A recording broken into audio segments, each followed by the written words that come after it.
신종 감염병의 국내 유입이 계속 확대되고 있고 이로 인한 접촉자의 숫자도 증가하고 있는 상황입니다. 이로 인해 지역사회로의 확산 가능성이 점점 커지고 있어 비상한 주의가 요구된다라고 말씀드리겠습니다. 정부는 신종 코로나 바이러스 감염증의 국내 유입과 지역사회 확산을 위하여 범정부적인 역량을 최대한 결집하여 가능한 모든 노력을 다하고 있습니다. 국민 여러분들께서도 함께 힘을 모아주실 것을 부탁드리며 네, 신종 코로나 바이러스 감염증이 전 세계적으로 빠르게 확산하고 있습니다. 이 국내에서는 2차, 3차 감염 사례가 잇따르면서 지역사회 감염 우려가 커지고 있습니다. 이 새로운 형태의 바이러스다 보니까 감염 경로와 이 바이러스의 생존 시간 등에 대한 궁금증도 높아지고 있습니다. 백순영 가톨릭 의대 미생물학 교실 교수와 함께 내용 좀 자세히 짚어보겠습니다. 어서 오십시오. 예, 안녕하십니까. 네, 오늘 오전에 이 확진자 4명 더 발생했고요. 특히 21번 확진자, 특히 3차 감염 사례로 주목받고 있습니다, 교수님. 예, 뭐 전에부터 많이 알려졌던 사실인데 이 3차 감염이라는 뜻은 이 처음에 3번 환자가 중국에서부터 왔고 이 압구정 한 식당에서 같이 식사를 3분이 했는데 한 분이 감염이 돼서 그분이 6번이 됐는데 그럼 그 다음에 3차로 감염된 것이 뭐 이번 21번 환자가 방역 감시망 안에는 있었기 때문에 큰 설명이 되기 때문에 큰 문제는 아니겠지만 어찌됐든 3차 감염이 일어났다는 얘기는 앞으로도 계속 지역사회 감염의 위험성이 높아졌다고 볼 수 있는 부분이 있습니다. 네, 그리고 특히 또 이제 20번 확진자는 15번 확진자의 가족이고요. 또 22번 확진자는 16번 확진자의 오빠로 뭐 함께 설에 음식을 같이 먹었다고 그래요. 가족 간에 또 감염이 또 구체화되는 것 같습니다. 그러니까 가족 간의 감염이라는 것은 밀접 접촉을 한 것이기 때문에 뭐 우리가 그 감염 경로가 잘 설명이 된다고 그러면은 또 방역막 안에 다 있는 환자들이고 큰 문제가 없는데 특히 이 16번 환자인 경우 굉장히 문제가 되는 것이 16번이요? 16번 환자가 태국에서 귀국을 했는데 태국에서 감염이 되었다고 볼 수도 있지만 그러면은 태국의 어떤 환자 혹은 감염자와 접촉이 있었어야 되는데 우리나라 얘기가 아니고 태국의 얘기이기 때문에 태국의 방역 당국과 또 긴밀한 협조가 돼야 되겠죠.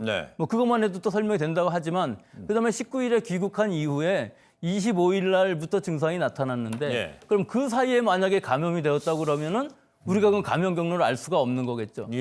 근데 이게 지금 16번 환자뿐만 아니라 원래 그 전에 일본에서 관광 가이드를 하던 중국분 12번 환자 이분은 어찌됐든 감염 경로가 확인은 됩니다. 그 관광 가이드를 하는 일본 사람한테 옮겨왔다는 것이 설명이 되니까 그나마 나은데 그다음에 17번, 19번 환자는 싱가포르에 컨퍼런스를 갔는데 거기서 같이 식사를 한 분이 말레이시아 국적의 분이 자기 나라에 귀국을 한 후에 확진이 됐다고 합니다. 그래서 이제 우리한테 알려진 거고요. 우리한테 알려는 줬는데 그러면은 이 17번하고 19번 두 분이 같은 컨퍼런스에 갔는데 이 두 분이 거기서 감염이 된 거냐? 아니면은 17번 환자가 이 말레이시아인으로부터 감염이 돼서 옮겨준 거냐? 이 부분은 아직 확실치가 않거든요. 그렇습니다. 근데 그다음에 더 우려가 되는 부분은 뭐냐면요. 이 태국이라든지 싱가포르 또는 뭐 그 이외의 동남아시아 국가들이 실제로 환자는 몇 명 없다고들 얘기는 하는데 이렇게 우리 국민이 거기 잠시 머무르고 왔는데 감염이 됐다는 얘기는 혹시 그 지역 사회에 넓게 퍼져 있는 상황이 아닌가 이런 우려가 되는 게 사실이고요. 또 한 가지 부분은 우리나라만큼 이렇게 진단을 잘하고 방역망이 막 쫓아다니면서 열심히 해서 이 정도 유지하고 있는데 이 태국 특히 뭐 싱가포르는 좀 잘할 것도 같지만 태국은 우리보다 훨씬 못 미치거든요. 그러니까 실제로 환자가 존재하고 잠재적인 감염자들이 넓게 퍼져 있는데 우리가 그걸 모르고 있는 게 그러니까 남의 나라 얘기니까 우리가 알 수가 없고요. 맞습니다. 그런 부분에 감염 경로가 설명되지 않을 경우에는 우리가 굉장히 우려가 될 수가 있다 하는 부분이 있죠. 조금 전에 말씀하셨던 게 우리 국민들이 태국에 있었거나 싱가포르에 갔는데 바로 뭐 식당에서 같이 밥 먹었는데 옮겨왔을 수도 있고요. 그런데 관광하다 옮길 수 있기 때문에 그게 뭐 그 좁은 공간에 그러니까 슈퍼 전파 지역에 가서 된 건지 폭넓게 퍼진 지역 중에 한 곳이었는지 모른다는 근데 거죠. 그다음에 더 중요한 것이 이 사람들이 우리나라에 귀국했을 때 자기가 증상이 나타나고 아무리 아파도 결국은 병원에 가서 진단을 받을 때 일반적인 폐렴 진단을 받을 뿐이지 방역 당국의 그 진단은 받을 수가 없었다는 것이죠. 그러니까 중국이 아닌. 중국이 아닌 경우에는 우리 감염 알겠습니다. 방역망 감시망 안에서는 능력이 안 됐었으니까 이 사람들까지 다 할 수가 없었으니까 네, 그건 알겠습니다. 이해가 갑니다. 특히 이제 동남아 지역에 대해서는 지금 발생자가 있긴 하지만 많지는 않지만 그 지역 역시 지역 감염이 폭넓게 그럴 퍼져 수 있는 거 있을 아닌지는 가능성이 굉장히 배제할 수 높을 수 없다는 있습니다. 거예요. 예. 그럼 이제 외국은 동남아는 그렇고요. 국내로 돌아와서 광주 같은 경우는 16번, 18번, 22번 환자가 광주에서 발생했습니다. 예, 그 18번은 따님이고. 예. 그렇다면 뭐 예를 들어 그 해당 지역도 그러면 지역 감염이 지금 본격화됐다 이런 우려가 현실화된 그거는 겁니까? 아니죠. 예. 그건 아닌 것이 일단 이 감염 경로가 잘 설명되는 경우에는 감시망 안에 다 들어있으니까 예. 문제가 없는데 네. 이 환자의 경우 그 21세기 병원에 그 있을 때 예. 그 따님이랑 같이 입원해 있었는데 지금 오늘 오빠도 감염이 된 게 확인됐으니까 밀접 접촉이니까 괜찮은데 그렇죠. 그 안에 이제 어저께 코호트 격리라고 그랬지만 그 좁은 병원에 여러 사람이 2, 3인실 있을 텐데 코호트 격리를 할 수 없었던 이유는 그 안에서 전부 격리시켜서 수용을 할 수 없지 않습니까? 예. 그래서 이제 그 좀 떨어져 있던 층에 있던 분산해서. 분들은 이제 소방 뭐 예. 교육원이니까 거기로 보내서 격리를 시킨 건 아주 잘하신 일인데 문제는 중증인 시기가 있었거든요. 예. 폐렴이 걸려갖고 진짜 그 우리 메르스 사태 때 그 14번 환자처럼 예. 바이러스를 환경에 많이 배출을 했었을 텐데 그 배경에 있는 환경에 있는 바이러스가 과연 그 주변에 있는 그 면역력이 떨어져 있는 환자들한테 얼마나 예. 감염을 시켰을지 계속 주시를 해봐야 되는데 다행히 거기가 정형외과였답니다.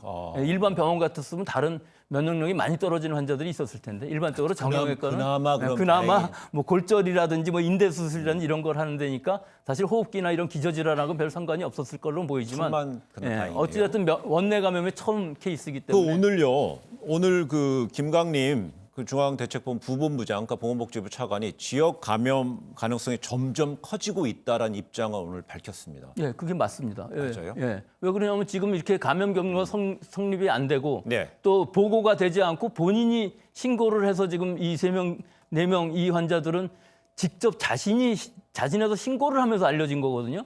그럼 이런 케이스의 환자들이 더 존재할 수도 있다는 얘기가 될 수 예. 있기 때문에 우리가 방역망 밖에, 감시망 밖에 있는 환자들은 알 수가 없는 것이지 않습니까? 예. 그러니까 그 부분이 우려가 되기 때문에 분명히 아마 방역 대책을 좀 바꿔야 될 바꿔야 된다. 아주 중요한 시기가 된 그렇군요. 것 같습니다.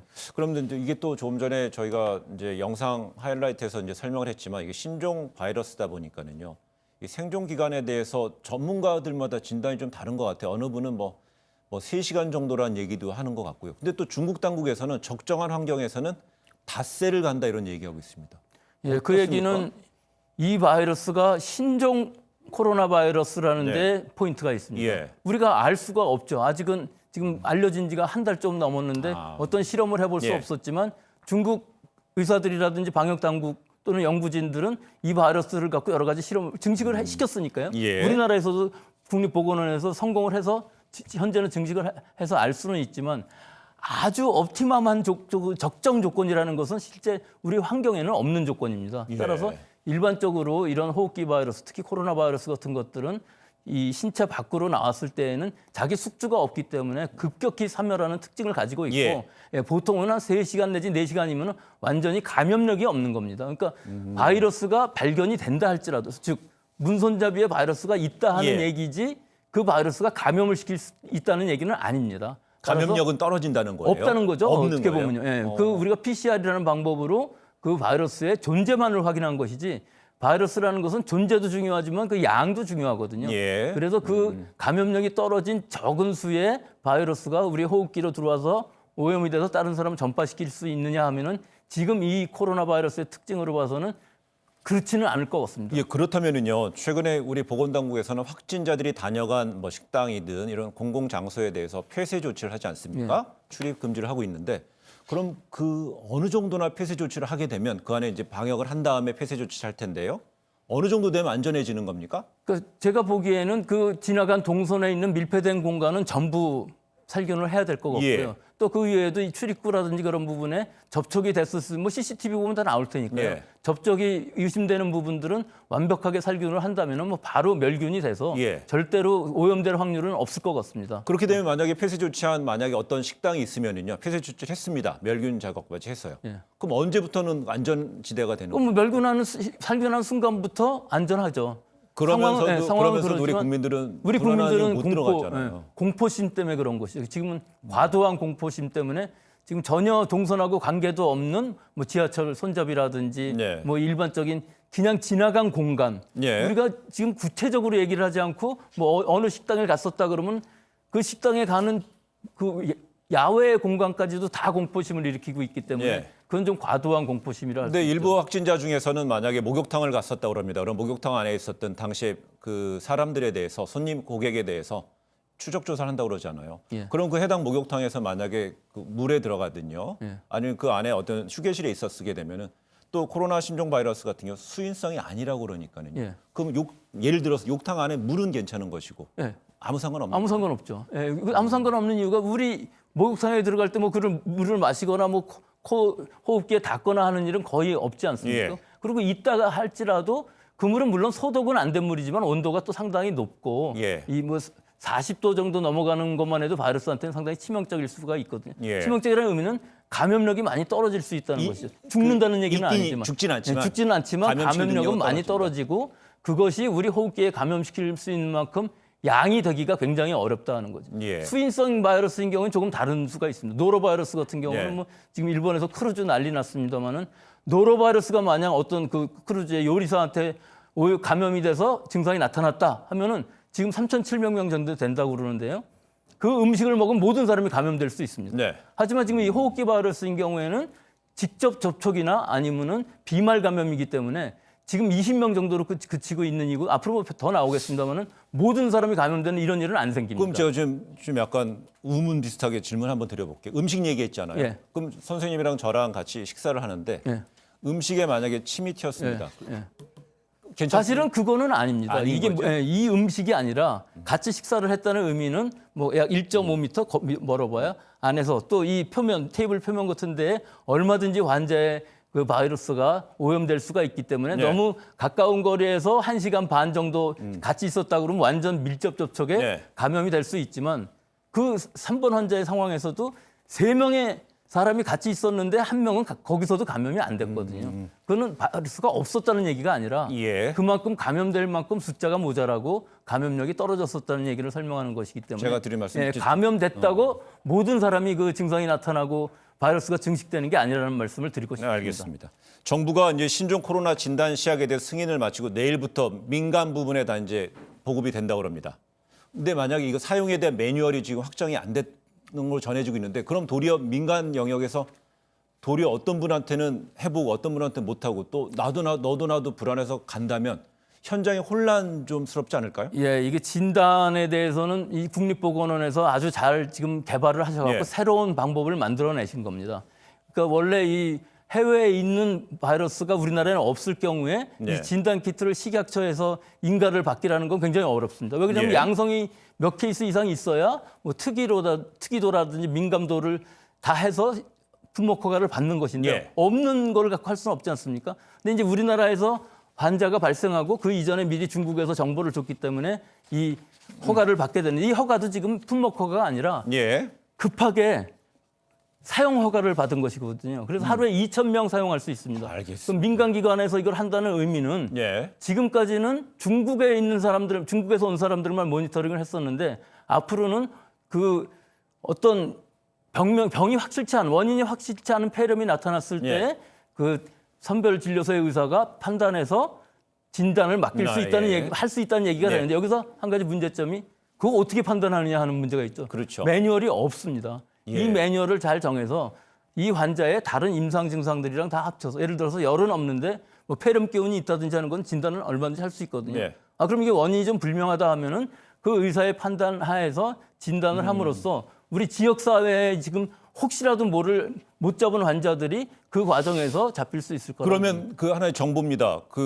그동안에는 뭐 시도에 있는 보건환경연구원에서 이런 거를 진단시약을 활용했을 수 있는데 그럼 민간으로 넘어간다는 거는 뭐 거점 대학병원들의 그런 가게 된 우리 시민들 다 할 수 있습니까? 예, 다 할 수는 없는 것이 하루에 2,000건밖에 안 되기 때문에 전국적으로 나누면 몇 건 안 될 겁니다. 아마. 그래도 할 수 있는 만큼 민간에서 한다는 의미는 의사의 판단 아래 여부를 그렇군요. 진단할 수 있기 때문에 굉장히 중요한 부분이죠. 그렇군요. 그리고요, 참 참고가 될 만한 것 같은데 중국 내에서 확진자 한 명이 3.6명에게 바이러스를 옮기고 있다는 홍콩 연구팀의 이 분석 결과가 나왔어요. 예. 그러면 이게 그동안에 있었던 뭐 2003년 사스라든지 15년의 메르스하고 비교해서 어느 정도입니까? 그러니까 우리 처음부터 이것 예상했던 것이 예. 메르스라는 것은 0.9 정도 되고 사스라는 것이 한 4 정도 됐었습니다. 예. 그래서 이 정도 메르스보다는 좀 높고 사스보다는 좀 낮지 않을까 이렇게 예상을 했었는데 네. 지금 중국에서 일어나는 일을 보면 사실은 3.6보다도 더 높이 보이거든요. 그럼 메르스보다는 훨씬 높고요. 사스급으로 갔다는 거예요? 근데 저희가 보기에는 사스급이 아닌 것 같은데 예. 이게 왜 그러냐면 지금 우한 거기에 있는 아주 의료 시설이 완전히 붕괴가 돼서 거의 뭐 진단도 이루어지지 않고 환자 수는 늘어나지만 그 환자가 다도 아닐 것 같은 생각도 예. 들고 사망자는 그다지 높지 않습니다 실제로는. 예. 또 그 후베이성 이외의 6개의 성의 사망률을 봐도 수백 명씩 나오지만 실제 사망률은 1명, 2명에 불과하다고 그러거든요. 예. 그리고 중국 이외의 국가에서는 275명 정도가 발생을 했는데 실제로는 필리핀하고 홍콩에서 1명씩 예. 사망해서 2명이거든요. 그러니까 우리나라의 경우도 아마 환자는 1명도 사망하지는 않을 것 같고 1% 이하가 맞는 것 같은데 사망률로 봐서는 지금도 그 사망률도 2% 이상으로 보고 이렇게 있습니다. 되겠네요. 초동 대처가 제대로 이루어지지 않았고 그러면서 의료기관 붕괴됐습니다. 붕괴된 예. 우한이랑 비교하는 건 그건 우한발로 무료. 나오는 의학적 통계를 가지고는 우리가 섣불리 예단할 수는 예, 없을 그건 거다 전혀 이런 얘기예요. 전혀 다른 얘기입니다. 그리고 예. 중국 얘기를 하나만 좀 더 해드리면은요. 그 중국에서는 확진자 산모가 나온 신생아가 이 확진 판정을 받으면서 수직 감염에 대한 사례가 현실화됐다고 합니다. 이 수직 감염이 현실화됐으면 이 위험성은 어떻게 받아들여야 됩니까? 그건 아직은 위험성이라고 할 것도 없는 것이 지금 예. 한 케이스고요. 예를 들어서 수직 감염이라는 의미는 엄마가 만약에 에이즈 환자다 네. 했을 경우 약 4분의 1 정도, 4명 중에 1명 정도가 그 수직 감염으로 아이가 바이러스를 갖고 나오게 되거든요. 이런 걸 수직 감염이라고 그러는데 예. 지금 이거는 그런 바이러스의 종류의 피를 통해서 감염되는 바이러스가 아니고 호흡기를 통해서 감염되는 알겠습니다. 바이러스인데 문제는 갓 태어난 아이는 면역력이 굉장히 떨어진다는 게 예. 좀 문제가 있는데 아직 그렇군요. 상태는 굉장히 좋답니다. 예, 저희 우리 국민이 또 관련된 거로 질문을 마지막으로 한번 드려보겠습니다. 일본에 있는 크루즈선에 우리 국민들도 이제 9명 정도 있는 걸로 알려졌는데 그 크루즈선 지금 20명이 집단 감염이 됐다고 그러지 않습니까? 예, 어저께 10명, 오늘 10명 오늘 그래서 추가래요. 예, 그럼 추가하면- 크루즈선이란 어떤 공간의 특성이 바이러스 전파에는 뭐 아주 유리한 거예요? 아니 그 전파가 유리한 것이 아니라 크루즈선이라는 특성이요. 장기간 같이 있으면서 숙식을 같이 하지 않습니까? 하지만 3,700명이라는 사람들이 뭐 같은 자리에서 식사하고 동선이 겹칠 것 같지는 않기 때문에 예. 굉장히 많은 환자가 나오지만 이 노로바이러스와 같은 수인성처럼 뭐 50%가 감염된다든가 이런 일은 절대로 안 생기기 때문에 아마 수십 명 정도에서 끝날 것으로 보지만 굉장히 알겠습니다. 예, 불안한 상황인 건 사실이죠. 예, 알겠습니다. 현장에는 우리 국민들 안전하길 또 바라겠습니다. 현재로는 음성으로 나타났다고 합니다. 다음. 예, 우리 오늘 그 백 교수님이랑 좋은 이야기 많이 나눴습니다. 오늘 자리 고맙습니다. 예, 감사합니다. 예.